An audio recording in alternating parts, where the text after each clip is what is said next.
I think it's important when we talk about immigration to kind of give you a basis as to why immigration is important to venture capital. And to do that, I think you have to know a little bit about venture capital, not just nationally, but also from your state. I brought a couple of these, this Venture Impact Report, and there's actually a very, like a 3-page 101, Venture Capital 101 in here that kind of explains what venture is. But, you know, talking with Steve Hallstatt and all, you'll know that, and we're not, first of all, we're not hedge funds, we're not the buyout folks. We're the folks who kind of invest in companies who we believe have game-changing technology. And that's always the critical part, is what does this company have that no other company has out there? And so the areas where venture capitalists have invested in over the past 30 years has changed. And this industry is actually relatively new. It hasn't been around that long, really since World War II is when venture capital began. And it's a very U.S., has been until the last 5 years really, a very U.S.-centric operation. But you've seen us basically be in the hardware area. Then we went to the software. And we went to business IT. Then Al Gore can say that he invented the internet, but we had a lot to do about moving the internet forward through consumer IT and the internet. And so we were at the forefront of basically creating the IT community. We were literally at the forefront. There would not be a biotechnology industry today but for venture capital basically creating the financing mechanisms for biotechnology to move forward. Communications, particularly here in Colorado for years, communications was very important. You had some very important venture capital firms in the communications area. Medical devices, and then the new area, which I think is very important to Colorado, is the whole area of clean tech, where we're going to see incredible investment over the next 10 to 20 years by the venture community. You're already starting to see that. So the venture capitalist basically picks those game-changing technologies. But as I always say, we're not the leaders. We follow the entrepreneur. So where the entrepreneur is, the venture capitalist will eventually go to. There are states all across the nation that say, oh, we need more venture capital, we need more venture capital. Anyway, you have to step back and say, you can't get venture capital without the entrepreneur.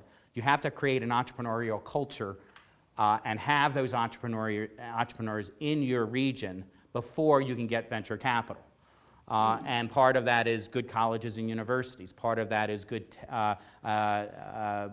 tech transfer from the university and the federal labs that are in your area into the public domain. Some of that, very underappreciated but extremely important, are cultural facilities. Not only primary schools and secondary schools, but private schools. Many entrepreneurs are wealthy enough to send their kids to private schools. That's very important to them. If you're in a good weather, it sounds silly, but very important. Having good airports so that people can come in and out very quickly, very important. So these are the things that create that entrepreneurial culture, which then breeds venture capitalists who want to come in and invest in that entrepreneurial culture because they know that those entrepreneurs are going to work off of one another.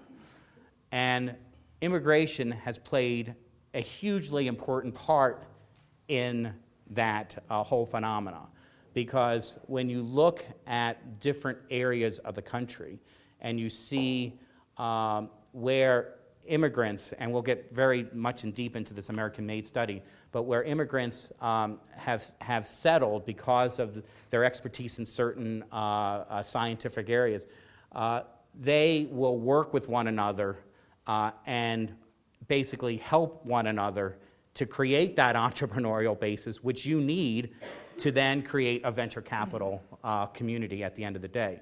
So that when you look at Colorado State specific statistics, and I'm now looking at this handout, you can see that historically Colorado has actually done very well when it comes to venture capital dollars coming into the state, ranking 6th overall. And when you look at the amount of employees that have been created by venture-backed companies in this state, you can see that there have been 142,000 jobs and over $34 billion in revenue. And these numbers are actually, we're updating these numbers right now for 2008. And Colorado has stayed very much where they were. So you haven't declined, you haven't increased, but it's still in a very, very good position as a state as a whole. And when you look at down on the second page, the fourth chart, you can see that the venture capital investment here mirrors the nation, and that it has been, you had your very big high in 2000 at the height of the bubble, and then things fell back, and then it's been very steady since that point. And that's just where the rest of the country has been as well. What I think is important is actually slide 5, because what this shows are the different companies in the state that have been funded just in the last year. Now, this only went through the first 3 quarters of 2008.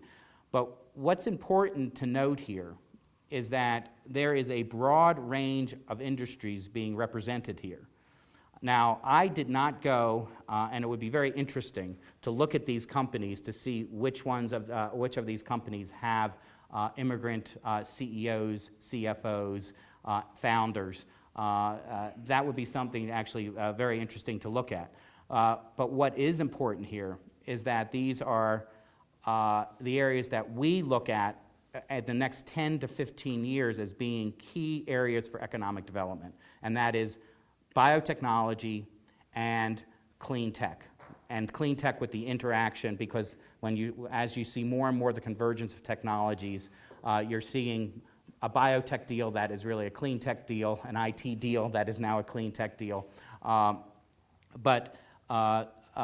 Very positive developments for the state of Colorado long term when you see the types of technologies being looked at overall. And then when you look at the next chart 6, about 15% of our money is going into clean tech at this point. That's up from 1 to 2% just a couple years ago. So you've seen explosive growth there. But in Colorado already, 48% of your dollars last year were going into that energy space. And I believe that this is going to be the most important area for venture investment in the next few years, and will be a critical link for economic development over the next 10 to 20 years. And the reason I say that is that clean tech is what I call quintessential venture capital. And that means is that this is an area that needs fundamental, drastic change. People understand that. And when I say people, I mean everyday consumers understand that there needs to be fundamental, drastic change here. Governments understand that there needs to be change here. Governments want to see change and therefore will subsidize change in this area. And customers are willing to pay more to see change. So all of those things warrant that venture capitalists look at this space. And they look at this space by not just looking at these huge projects like new solar deals and new wind deals, but also looking at smaller projects such as better lighting, better carpeting, better materials for building, better architectural design of buildings, water purification, battery technology. Important to Colorado here, better mining techniques, better oil and gas extraction techniques. All of these things are being looked at from the venture capital community. And those are things that are going to be looked at over the next couple of years, as well as over the next 10 to 20 years. And what is critical to note here is that unlike IT and unlike biotechnology, we are not at the forefront in this area. This is an area where Europe and Asia have been much more aggressive in understanding the global warming and accepting the fact that our current energy policies need to change. And so you look at governments such as Germany and Spain, Malaysia, have been extremely aggressive in fundamental research in this area. Now that, from your perspective, that's important to know, because the experts are not all located here in the United States. And we, as venture capitalists, are either going to go to those experts in other countries and invest over there, or we need to bring those experts from overseas to the United States. And if we can't bring them to the United States, we will go to them. Because once again, we follow the entrepreneur. If we can follow that entrepreneur and convince him to come to the United States, that's great. But if we can't get him from or her from Spain or from Germany or from Malaysia or from China or from India, we are going to invest in those companies in those countries. Because our fiduciary responsibility is to our investors, who are by and large, interesting enough, the state of Colorado Pension Fund. I don't know if the University of Denver has a piece, but a huge amount of colleges and universities invest in venture capital. So our duty, our first duty, is to give them a return on investment at the end of the day. But do we want to be also investing in U.S. companies? Absolutely. And the reason is that we like to be close to our investments, because we don't just give these companies money and walk away and say, see you in 5 years. We say, we're giving you money, and we are going to work with you day in and day out to see that this company succeeds. And so being close to those companies, physically close to those companies, helps a lot. But once again, if those experts are somewhere else, we will have to go to where those experts are.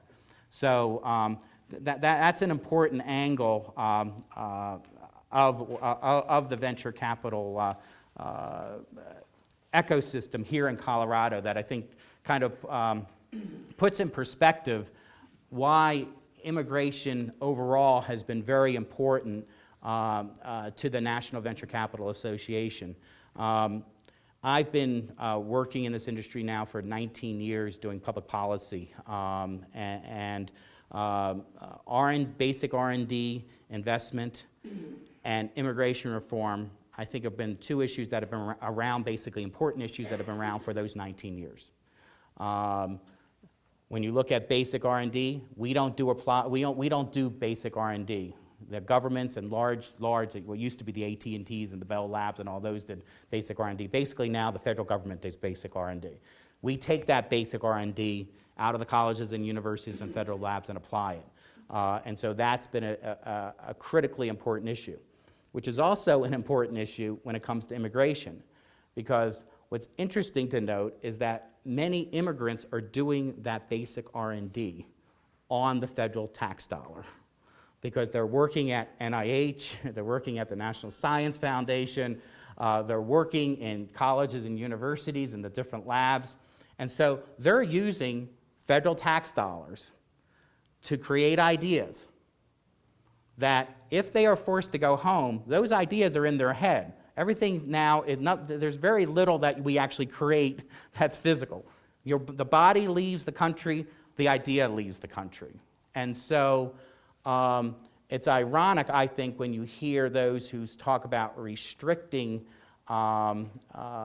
immigration in the respect that we are at the same rate talk about the importance of R&D spending, because we are necessarily hurting ourselves when we have the people doing the research being forced to leave the country because of onerous immigration policies.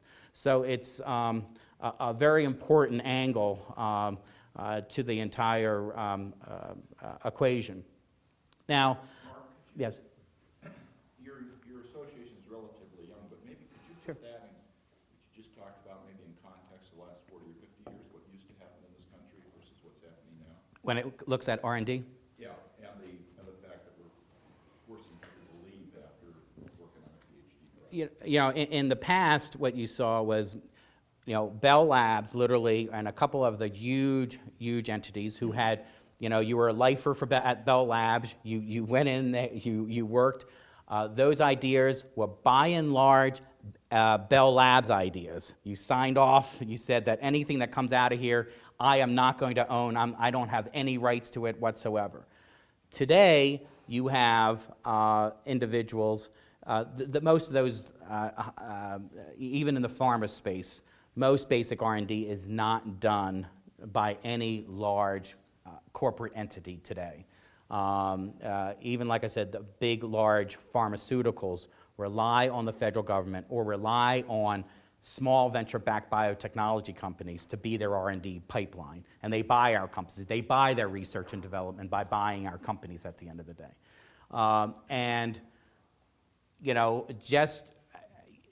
This is more of an education issue. There have just been more qualified individuals who have either come from overseas or who came out from overseas to go to school here, who have then stayed and have become part of the R&D pipeline in the United States. Or what I have found, it's been very interesting when I go to NIH, National Institutes of Health, or the National Science Foundation. I would say the majority of people that I deal with are not U.S.-born citizens. And very often the reason being is that these positions are not paid that much. And so they will take those positions, even though they're federal government positions. They're very good positions, but if you're living in Washington, D.C., you can get a much better position in some of these other areas. Or if you're at a national lab, you can, and it's in Colorado or Illinois, you can actually still get a pretty good job outside in the private sector. So you see in many of these areas the foreign-born individuals gravitating to those positions. And that has changed markedly, even in the 19 years since I've been doing this. I've seen a pretty dramatic change in the employment in these different federal agencies, as well, frankly, at many of the college and university, when I go in and talk to some of their research entities, that has changed pretty markedly over the last several years. When we look at the American-made study, this report we put out about a year and a half ago. And the goal of this was, this was created, we started thinking about this about 2 years ago, frankly at the height, we believe, of the anti-immigrant wave. The economy was extremely good. There was a lot of talk about illegal immigration going on. And the problem was that illegal immigration and legal immigration were being put in the same box for political reasons. There were an awful lot of people who wanted to separate legal immigration from illegal immigration, but for political reasons, they were put together. And so we were constantly fighting that battle on Capitol Hill about H-1B visas, or about, as we always say, basically every graduate should have a green card appended to their diploma. That has always been our view, that we educated them here, federal dollars help fund them, and now we're saying, now that we've educated you and let you use NIH dollars and NSF dollars and all this, we're going to take all of that work, and we're going to send you back home so that you can create companies overseas. And, oh, by the way, we're also now creating a venture capital community overseas, so we don't even need you U.S. venture capitalists to be coming over and investing in these companies, because we've become a pretty insular community. It's been... Our immigration policy outsources jobs. That's right. But the politicians hear that one. Yeah, no, and that's really... Yeah. That's really where, we come down at, that this is... and I know this can get very emotional, particularly in tough economic times, but when you really kind of sit down and analyze this, that we do believe that is what happens at the end of the day, particularly in this global economy when it is so easy to move a company or individuals from one physical location to another. It is, and so that was kind of at the height of that we wanted to put something out that showed because we had always thought, but we had never really had the data to see that immigrants play an extremely important role in creating companies here in the United States. And so what we did is that we went and looked at every venture-backed company that had been funded and that had gone public. You know, we have a lot of venture-backed companies that we fund that fail, and we have a lot of venture-backed companies that we fund that get acquired. But these were the companies that actually went and went public on a U.S. exchange. And what we found there was, and we just looked at the last 15 years, and what we found is that 25% of those companies that were funded had either a founder or a CEO and top management that were from countries outside of the United States. So these are folks who came into the United States and founded companies of significance here in the United States. And on page 14, you can see some of these major companies, you know, Intel, Sun, eBay, Yahoo. I mean, these are huge companies that were funded by individuals born outside of the United States.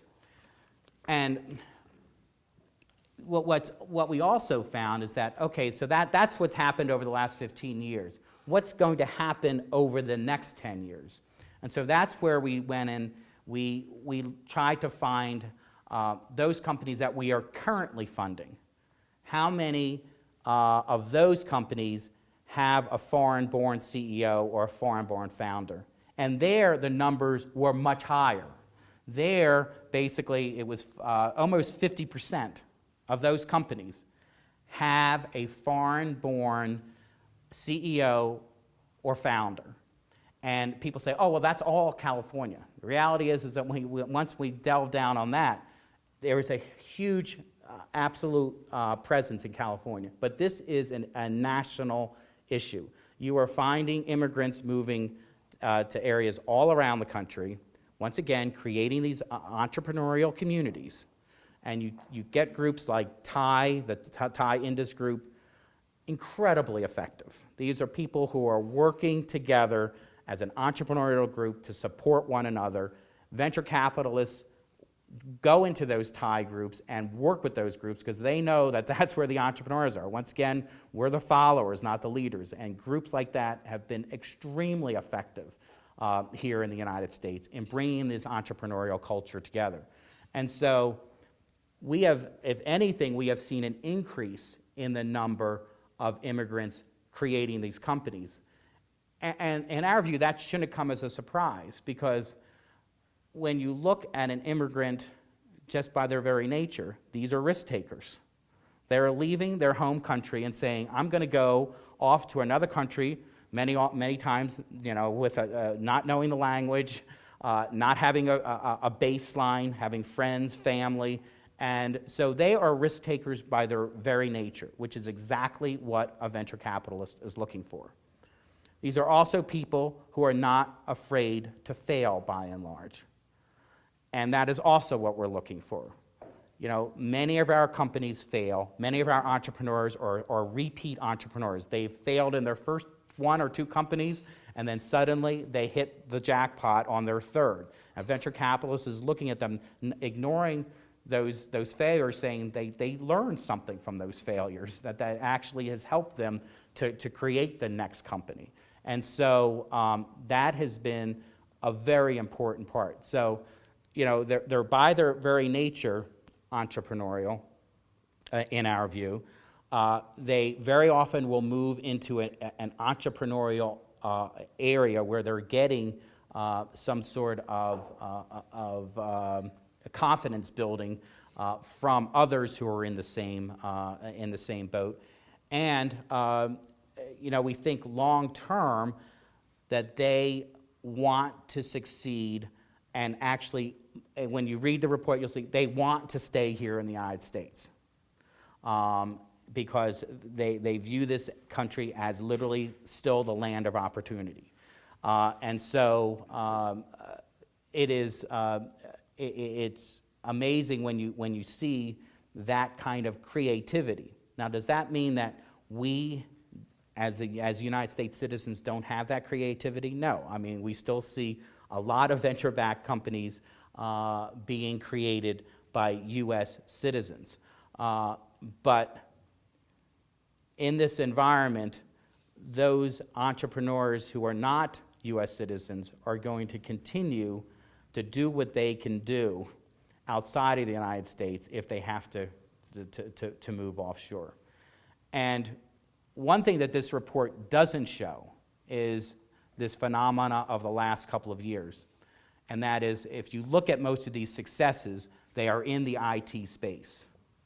The IT space, in our view, we've worked ourselves out of a job, the venture capital community, because today you can create an IT company without venture capital. The costs have come down so dramatically that it's not hard to create an IT company. I mean, in this environment, okay, you might not be able to get a second mortgage, or you might not be able to use 15 credit cards, but there's a way to bootstrap without going to venture capital. The new areas, which I keep on emphasizing, is this area of biotechnology and the area of clean tech. And you're seeing entrepreneurs from outside the United States very aggressive here.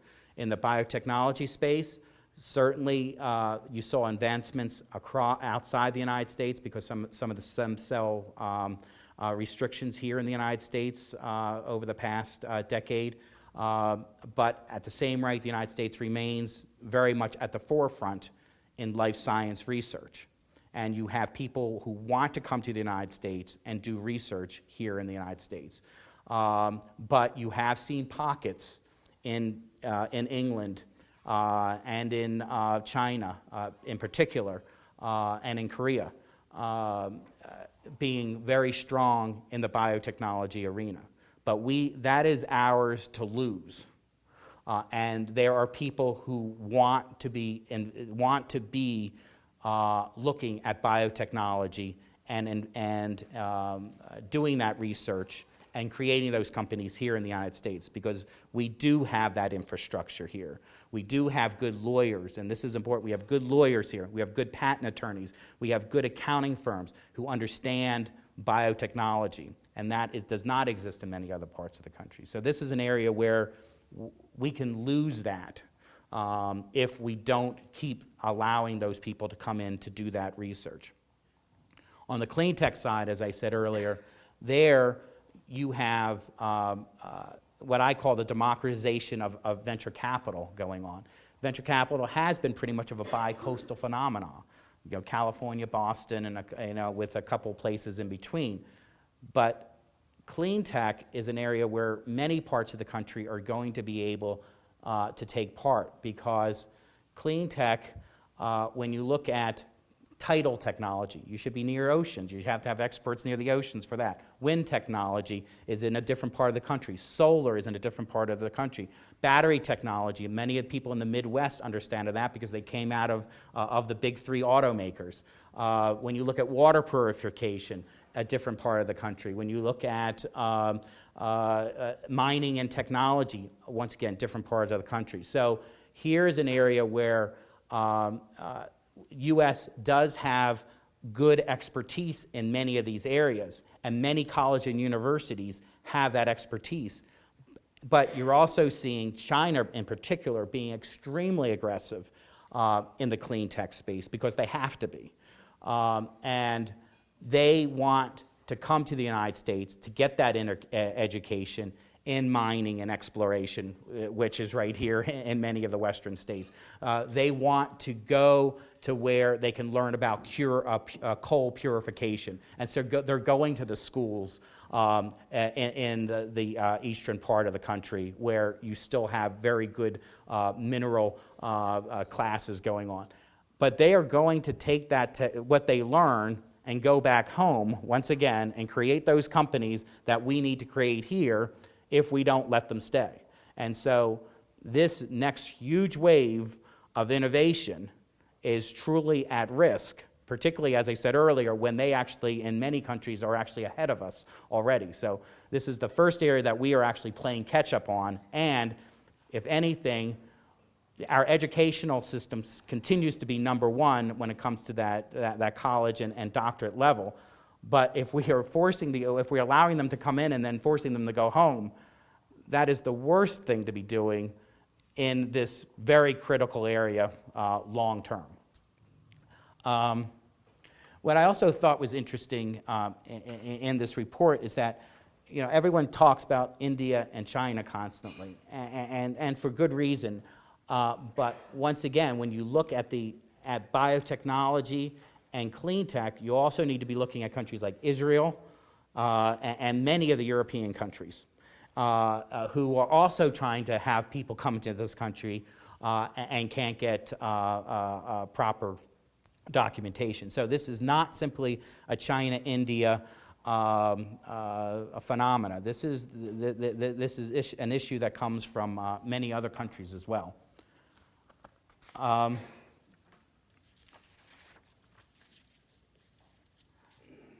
think the other thing that this report, I think, demonstrates is the immigrants that come here, as I said earlier, want to stay.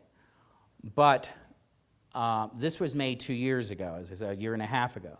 And we've already started to see some changes in that regard. You've seen such rapid advancement in some of the other countries, basically the ability to live fairly well off in these other countries today is very different than it was just several years ago. That there is less of that angst of, I don't want to go home because my life is going to not be as good as it could be here in the United States. There is less of that today.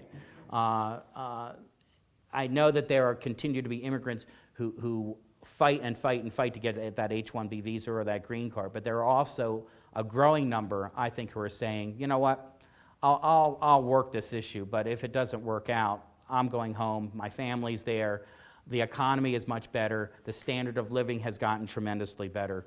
I know when I go to India and China, it's fascinating when I go to those countries with folks who had left those countries and had not been back for several years. They are more in shock than I am as natives saying, wow, I could see coming back now.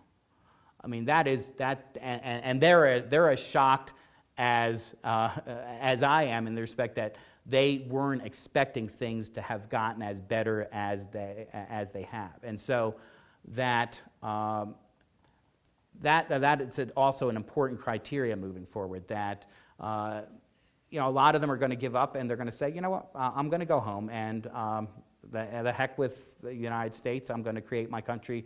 I'm going to help my fellow countrymen, and I'm going to employ those people. And the United States closed the door, and I have the opportunity to do this somewhere else, and I'll do it somewhere else. And so that has changed pretty markedly just in the last couple of years, I think. I think just finishing up, when I look at what's coming down the line, immigration, basically, the Obama administration has so many issues on the table right now. I don't see immigration coming up. I know that there have been a couple politicians who said that they think this is going to move this year. We don't see that between healthcare reform and energy issues and the deficit problem. Immigration, particularly because illegal immigration seems to have fallen off the front page, and that is what's going to be the driver here. We don't see a whole lot happening. There have been new bills introduced to basically make the H-1B visa program a bit more burdensome. Our view is that a lot of those changes actually need to be done, but that the H-1B visa program is a critically important part. But there have been some abuses in there, in our view, and particularly some very large corporations taking the lion's share of some of these H-1B visas does not help our companies, our smaller companies. So we do think that there is some room for improvement there. And I think that the idea that if you took TARP money Basically, there was a provision in there that you could not fire U.S. employees and then down the line put in foreign workers.